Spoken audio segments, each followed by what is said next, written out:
আজকে আমি আমার পুরো বাগানটাকে ঘুরে দেখাবো। তো ভাইয়া এবং আপুদের অনেক অনেক রিকোয়েস্ট ছিল যে আমি আমার জন্য পুরো বাগানটাকে ঘুরে দেখাই। তো আজকে আপনাদের ইচ্ছাটাকে পূরণ করে দেব। আর একটা সুন্দর একটা আইডিয়াও পেয়ে যাবেন যে আমি আমার বাগানটাকে কিভাবে সাজিয়েছি। এবং যাদের হচ্ছে টবের অভাবে বাগান করতে পারতেছে না, তারাও কিন্তু একটা সুন্দর একটা আইডিয়া পেয়ে যাবেন। তার সাথে একটা ব্যাড নিউজ দেখাচ্ছে এখানে, যে ভেন্ডি গাছগুলো দেখতে পেলেন, সেই ভেন্ডি গাছগুলো কিন্তু একটু হেলে গেছে, কারণ গত 2 দিন থেকে বৃষ্টি হচ্ছে।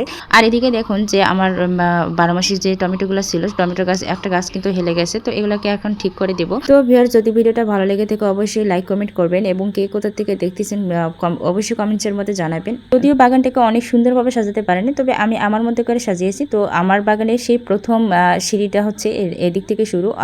আমার বাগান ছাদটা কিন্তু অনেক বিশাল বড়, তবে আমার বাগানটা অর্ধেক ছাদের মধ্যে আমি করে নিয়েছি, আর অর্ধেকটা ফেলে রেখেছি, কারণ সেখানে বাসার অনেক কাজ থাকে, সেগুলো করতে হয়। তো প্রথম থেকে শুরু করেছি। তো এদিকটা থেকে আমি কিন্তু এক কর্নারে কিন্তু হচ্ছে অনেকগুলো মরিচ গাছ, মরিচের কালেকশন রাখতে আমার বাগানে অনেক বেশি ভালো লাগে, কারণ অনেকে কিন্তু মরিচ সহজে করতে পারে না, কিন্তু আল্লাহর রহমতে আমি অনেক ভালো মরিচের চাষ করতে পারি। তো সবার হাতে কিন্তু এটা হয় না। তো এদিকে দেখতে পাচ্ছেন ঝিঙ্গা, চিচিঙ্গা, এগুলো কিন্তু বেশ অনেক ভালো ফলন হয়েছে। আর দেখতে পাচ্ছেন এগুলো কিন্তু আমি বস্তার মধ্যে করেছি। যারা কিন্তু বস্তার মধ্যে করতে চান, তারা কিন্তু বস্তার মধ্যে অনায়াসে করতে পারবেন, কারণ যাদের টবে সমস্যা আছে, অনেকেই কিন্তু টবের স্বল্পতার কারণে কিন্তু বাগান করতে পারতেছে না, তারা কিন্তু আমার মতো করে এভাবে বস্তায়ও কিন্তু চাষ করতে পারবেন। আল্লাহর রহমতে অনেক ভালো ফলন পেয়েছি।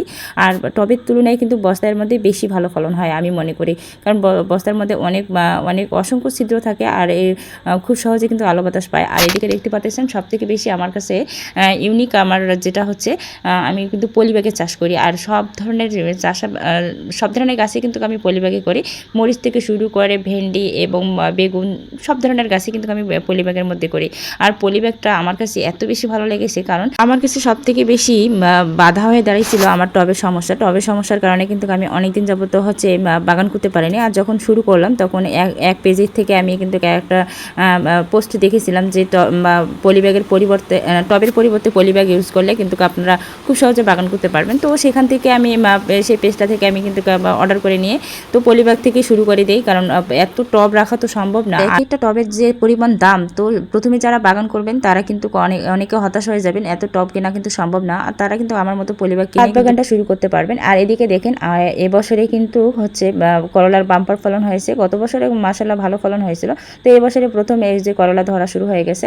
তো এদিকে দেখেন আমার এটা হচ্ছে শশা গাছ। তো সবগুলা দেখতে পাচ্ছেন, আপনারা কিন্তু একটা জিনিস লক্ষ্য করবেন, আমার সবগুলাই কিন্তু হচ্ছে বস্তায় এবং পলিব্যাগের মধ্যে।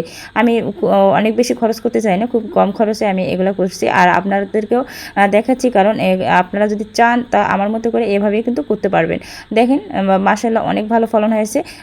পলিব্যাগে কিন্তু সব ধরনের চাষাবাদে কিন্তু আপনারা পলিব্যাগে করতে পারবেন, অনায়াসে করতে পারবেন। তো ভিউয়ার্স, অলরেডি কিন্তু আমার বাগানে পুরো ভিডিওটা আপনাদের মাঝে শেয়ার করে ফেলেছি। তো যদি ভালো লেগে থাকে অবশ্যই লাইক কমেন্ট করবেন। আর এদিকে যে আমি বলেছিলাম যে একটা ব্যাড নিউজ আছে, এই যে দেখেন আমার ভেন্ডি গাছগুলোর কি অবস্থা হয়েছে। কিন্তু গত 2 দিন থেকে প্রচণ্ড বৃষ্টি হচ্ছে। তো এর মধ্যে যে দেখেন আমার ভেন্ডি গাছগুলোর কি অবস্থা হয়েছে। এখন আমি যে কাজটা করব, প্রত্যেকটা গাছের মধ্যে একটা করে খুঁটি করে দেব, যাতে যেন এরা দাঁড়িয়ে থাকতে পারে। আর 2-1 দিনের মধ্যেই কিন্তু ঠিক হয়ে যাবে। আর তো আমি এখন যে কাজটা করতেছি, প্রত্যেকটা গাছের মধ্যে একটা করে অবলম্বন দিয়ে দিচ্ছি, যাতে যেন এরা খুব সোজাভাবে দাঁড়িয়ে থাকতে পারে। তো ভিউয়ার্স, আজকের ভিডিওটা এই পর্যন্ত। সবাই ভালো থাকবেন, সুস্থ থাকবেন। আল্লাহ হাফেজ। দেখা হচ্ছে নেক্সট ভিডিওতে।